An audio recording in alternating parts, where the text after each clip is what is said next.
Halo, para pencari kebenaran, dan mereka yang berani melangkah ke dalam kegelapan. Selamat datang di Simpul Gelap, tempat kita mengungkap sisi-sisi tersembunyi dari realitas. Kali ini, kita akan menyelami sebuah ancaman yang tak terlihat, namun merayap masuk ke dalam pikiran kita, mengikis esensi dari apa yang membuat kita menjadi kita. Kita akan berbicara tentang brain rot, sebuah istilah yang mungkin terdengar seperti fiksi ilmiah, namun konsekuensinya sangat nyata, sangat menghancurkan. Brain rot, sebuah frase yang membangkitkan gambaran mengerikan tentang pembusukan, tentang kerusakan yang tak terhindarkan. Dalam konteks modern, ia bukan virus yang menyerang sel-sel otak secara fisik, melainkan sebuah kondisi mental, sebuah kemerosotan kognitif yang disebabkan oleh paparan informasi berlebihan, dangkal, dan tidak relevan. Bayangkan sebuah lahan subur yang terus-menerus diguyur air kotor, mengeringkan nutrisi esensial dan hanya menyisakan lumpur. Itulah brain rot bagi pikiran kita. Bagaimana fenomena ini merusak kinerja otak kita? Mari kita selami lebih dalam. Bagian pertama, overload sensorik dan atensi yang terfragmentasi. Otak kita dirancang untuk memproses informasi secara mendalam. Namun, di era digital ini, kita dibombardir dengan stimulus yang tak henti-hentinya. Notifikasi, guliran tanpa akhir di media sosial, video pendek yang beralih setiap beberapa detik. Otak dipaksa untuk terus-menerus beralih fokus, melatihnya menjadi dangkal. Kemampuan untuk berkonsentrasi pada satu tugas dalam waktu lama mulai terkikis, meninggalkan kita dengan rentang perhatian yang rapuh. Bagian kedua yaitu erosi berpikir kritis. Ketika kita terbiasa menerima informasi dalam bentuk gigitan kecil yang mudah dicerna, tanpa perlu analisis atau refleksi, otot berpikir kritis kita mulai melemah. Kita menjadi kurang mampu membedakan fakta dari fiksi, nuansa dari ekstrim, kebenaran dari kepalsuan yang disamarkan. Kita menerima begitu saja, tanpa mempertanyakan, tanpa mencari kedalaman. Bagian ketiga, ketergantungan pada stimulasi instan. Dopamin, neurotransmitter yang bertanggung jawab atas rasa senang dan motivasi, dibanjiri setiap kali kita mendapatkan like, komentar, atau tontonan baru. Ini menciptakan lingkaran setan. Otak kita mencari stimulasi instan yang terus-menerus, mengabaikan aktivitas yang membutuhkan usaha lebih, namun memberikan kepuasan yang lebih mendalam dan berkelanjutan.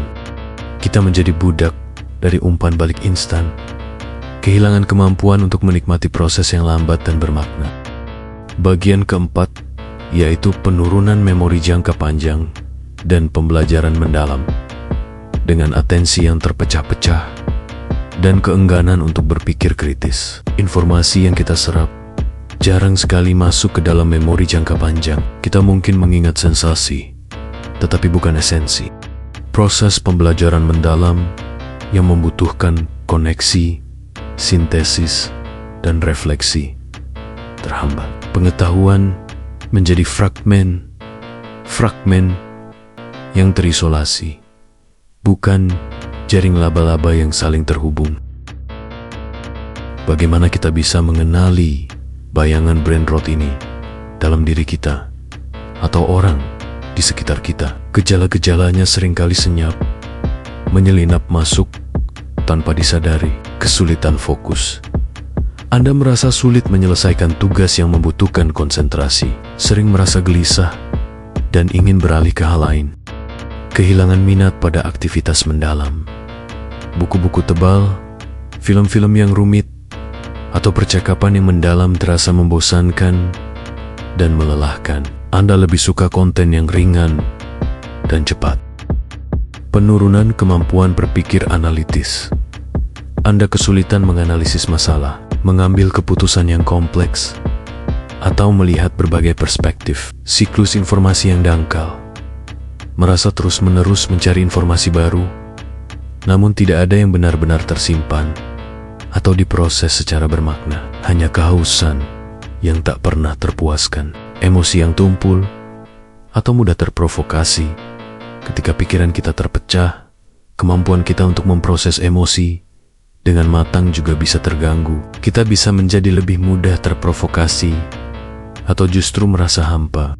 Brain rot adalah ancaman nyata. Namun bukan berarti tak ada harapan. Kita bisa melawan. Kita bisa melindungi benteng pikiran kita. Kurasi informasi. Pilihlah dengan bijak apa yang Anda konsumsi. Berinvestasi dalam sumber informasi yang mendalam, terpercaya, dan bervariasi. Praktikkan perhatian penuh, mindfulness. Latih otak Anda untuk fokus. Meditasi, membaca buku cetak, atau melakukan hobi yang membutuhkan konsentrasi penuh dapat membantu memulihkan rentang perhatian Anda. Batas waktu, layar. Tetapkan batasan yang jelas untuk penggunaan perangkat digital Anda. Luangkan waktu untuk detox digital secara berkala. Terlibat dalam pemikiran kritis. Ajukan pertanyaan, diskusikan ide kompleks dengan orang lain, dan berani tidak setuju. Latih otot berpikir Anda. Cari kesenangan yang mendalam. Temukan kembali kegembiraan dalam proses yang lambat. Menulis, belajar alat musik, berkebun, atau sekadar berbincang serius dengan teman. Kita telah mengintip ke dalam jurang brain rot, sebuah ancaman yang mengintai di balik layar-layar bercahaya. Jangan biarkan pikiran Anda menjadi korban dari lautan informasi yang dangkal. Pertahankan kedalaman, pertahankan kritis, pertahankan esensi kemanusiaan Anda. Jadilah penjaga pikiran Anda sendiri. Jangan lupa subscribe channel Simpul Gelap.